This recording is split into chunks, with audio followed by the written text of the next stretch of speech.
Abeku Santana, if you are hearing me, I want you to stop shouting. What you are saying, you know nothing.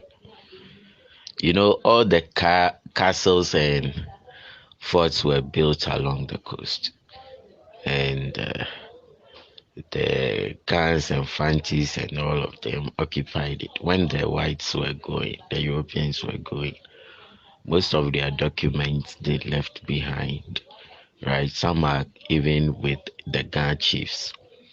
A lot of deep history. So you know nothing about Ashanti, okay? Most of them wrote a lot of things. And the early historian, the early historians, right, were the Gans. Don't go there. You know Carl Randolph? You know C.C. Randolph? Christian Carl Randolph. Yeah, put down a lot. And that is what most of Ghanaian history is based on. Okay, we were talking about Ashanti and fighting British and all that. It wasn't true. It wasn't true. It was in the time of Professor Dubois that the historians decided that to teach history in school, we have to take out tribalism and make it Ashanti versus the British. Okay? Ashanti was fighting smaller towns and villages to conquer them and so on, and was trying to conquer the tribes along the coast, which he didn't succeed on the guns many times. I'll tell you the history. You are shouting about Katamanso and all that. What happened? What caused the Katamanso? You can't even tell. I'm not sure you even know. Right? Katamanso was a true gun battle and Ashanti. Not Katamanso was an Ashanti battle and British. Go find out about that massacre. Go find out. It was a true Ga battle versus Ashanti. And Achim has always fought on the Ga side. Since the Gans were in Ayawaso, Achim always fought alongside with them. So don't say tribes group themselves against Ashanti. You know, it was a Ga battle and Ashanti battle. That's why Achim have a palace in Accra, because they are an ally of the Gans for so many years, called for repaying fee. And Gans will not allow any other tribe to have a palace in Accra, apart from Achim, which were given that right because they were strong allies of the Gans fighting together in battles. But don't lie, you don't know anything. Saying he ruled in Suriname and Ashanti Kingdom is in Suriname and all that. Do Ashanti any rule over them? No. Do you know that Gans came from the Nubian world in Kush? The name Ayikushi that we mentioned it means we are referring to the Ayi of Kush that we know. So anybody in Accra you hear called Ayikushi, we Gans are referring to him as the Ayi from Kushi. Ayi from Kush that we know, right? That's the meaning. When you go to Ethiopia and Sudan, you see Ayele, Ayite, Ayi, all of them in Sudan area and so on, coming from Kush. That's where we come from. So we can't say because we come from there, the Ga kingdom stretches all over, because we are no longer there to rule the rest of the people there. We've moved, right? And we're coming to Ileife. So when they all meet, those from Ileife, Benin, Togo, all of them meet. Do you know that? For the Ga kingdom, all of these people meet. They meet every year. You haven't seen it because we don't come on TV broadcasting everything like how loud your people are. But we also do. From Ileife, Benin, and Togo, they all meet.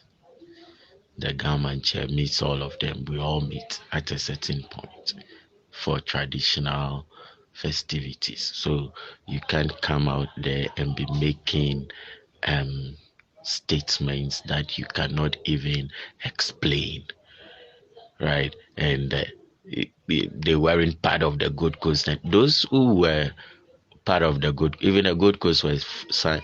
The bond of 1844 was signed by Fantiches, but those who were part of the Gold Coast were more elite than the Ashantis. They were Bushmen. The Ashantis were Bushmen by then. Those of the Gold Coast were even traveling to UK and US to learn, right? They were being given scholarships and so on. Go and ask most people who were enslaved in Ghana is the Ashantis. They were sent in as slaves. Even guns were set up and they worshipped the guns when nobody.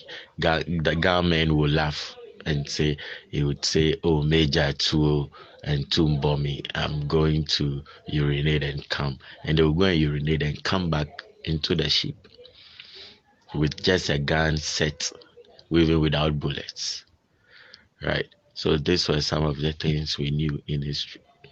And those that you were talking about and so on, the Fantis and so on, they did so well. Your battles didn't even win any freedom. They didn't sack the whites. They came on and on and on and they defeated you, right? And they defeated you. So didn't change anything.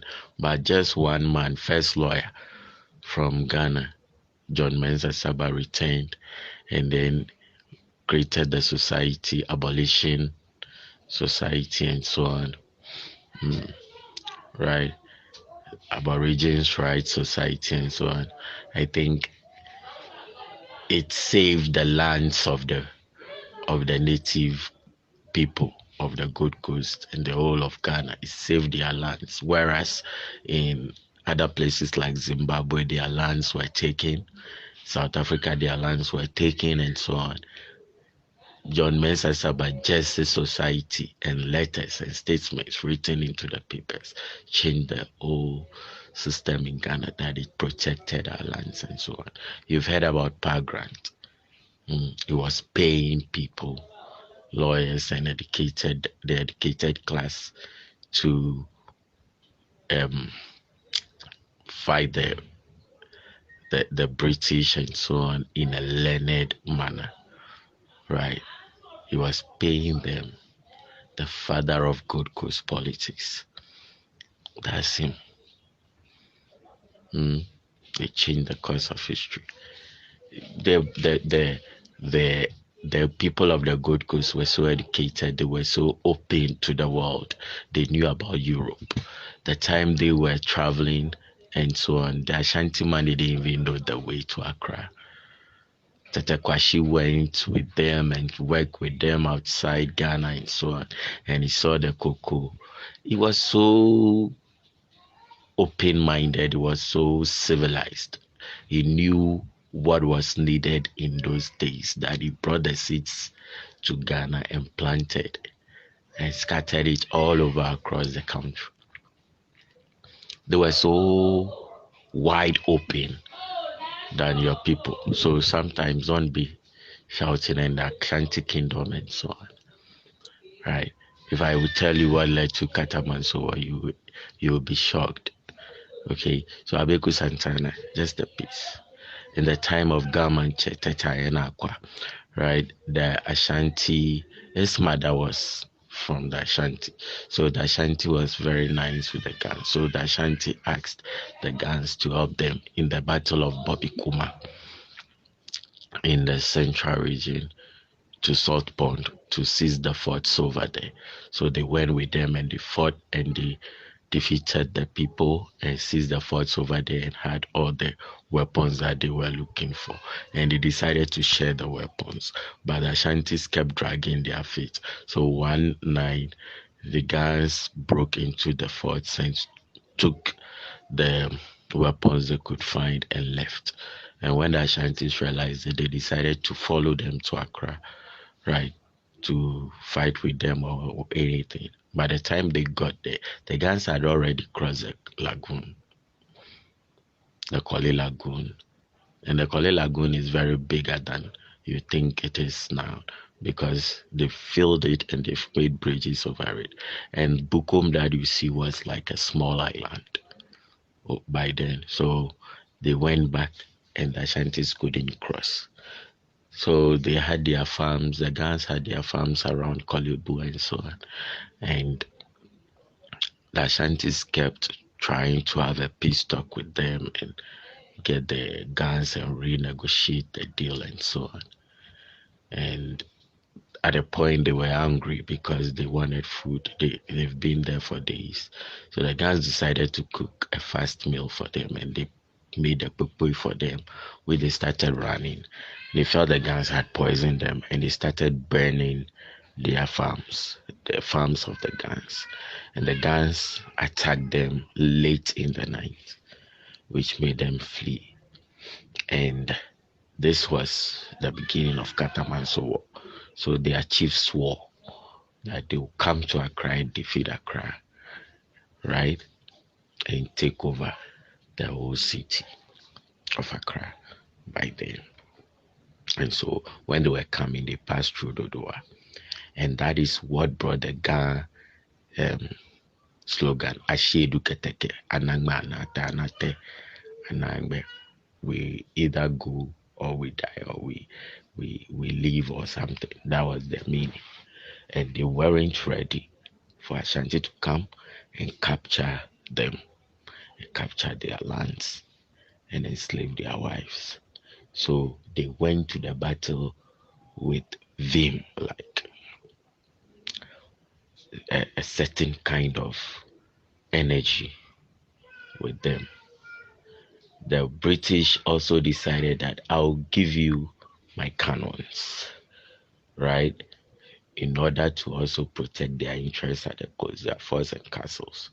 That the guns will not be defeated for Ashanti to have chance to take over. So they also gave their cannons and cannon men to go with the guns to the battle. This was a battle. And the battlefield wasn't decided. The guns were heading towards where they heard the Ashantis were coming from. And they both met in the Dodowa forest. Mm. And they both met in the Dodowa forest. And that weakened the Ashanti Empire when they were defeated. That weakened the Ashantis. And when they returned, their wives became widows, which made them to cut down their hair, cut their hairs because they became widows. And it weakened them for so many years that the British now got the opportunity to start demanding that they bring the Goldens to, was threatening them all the time because they become so weak. Their men have been killed in Katamanso. This was a reason. And this was what happened. The song that you sing, Obi Hwehwɛ Nana Say Mami, Obi Hwehwɛ Nana Say Mami, it's not an Adowa song. These are the real words of Yasantua when she was moving Ashanti to battle against the British in 1900. These were the real words of Yasantua. She was saying, Obi Hwehwɛ Nana Say Mami, Obi Hwehwɛ Nana Say Mami. Nana Say Ajiman, Nana Woni. Nana Say Ajiman, Nana. By then, Prempe was in Seychelles.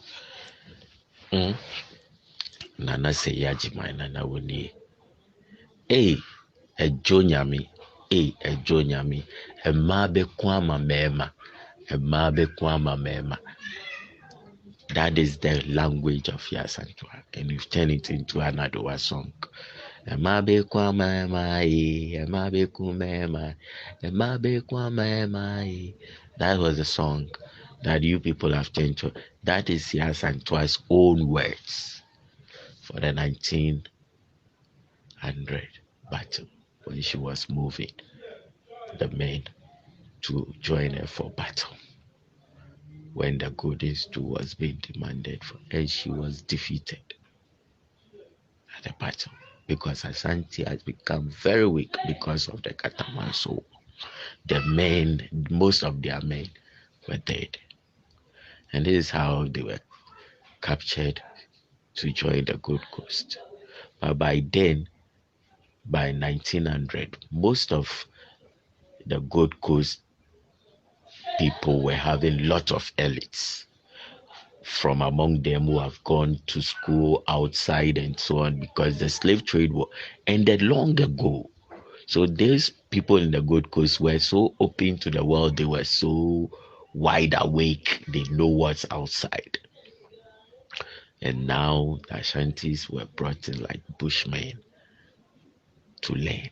So sometimes you have to hold your hold your hold your peace and ask questions, and then you will be taught. Ashanti is not powerful than any other tribe in Ghana. Say they are very powerful, and that's the only tribe the British knows and so on. The British maybe decided to be, make friends with them because of the past, the treatment they received from the past, just to make them heal, like their pains and so on, to make them heal. But I don't think it's because they are very powerful. If we talk about power, then it should be the government because he lives in the capital city. Eh? And we have much more history. We lived with the British. We have much more history than any Ghanaian tribe. Any Ghanaian tribe, we have more history than them with the British. Oh, this is what I want you to get into your cocoa.